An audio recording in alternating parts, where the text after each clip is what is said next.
İşte çağırdılar bizi, gelin çocuğunuz elimizde, çocuğunuzu alın gidin dediler. Kim dedi? Yani tanımıyoruz ki zaten telefonda. Ondan sonra gittik. Önce dediler para pul yok diye.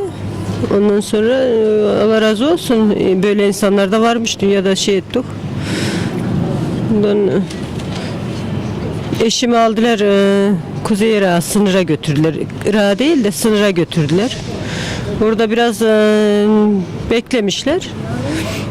Ondan sonra beni götürmedi, illa ben de geleyim dedim. Çocuğumu alacağım diye o ümitle gittim. Yok sen bekle abla, seni götüremeyiz, eşin gelsin. Eşimle beraber gittiler. Birkaç saat sonra eşim de döndü geldi. Sen git, biz size haber vereceğiz. Ondan sonra 1-2 saat sonra aradılar ki böyle 50 milyar para verin bize. Çocuğunuzu verelim.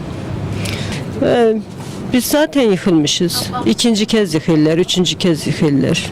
Son olarak çocuklarımızı versinler. Çocuklarımızı almadan biz buradan kalkmayacağız. Çocuklarımızı alana kadar buradayız.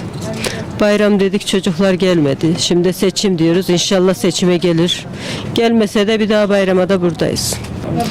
Evet, zaten biz yeterince dertliyiz. Derdimiz büyük, acımız büyük. Bizim acımızı kullanıyorlar. Bu haksızlığı bize yapmamaları lazım. Bizi niye kandırıyorlar? Bizim duygularımızla niye oynuyorlar?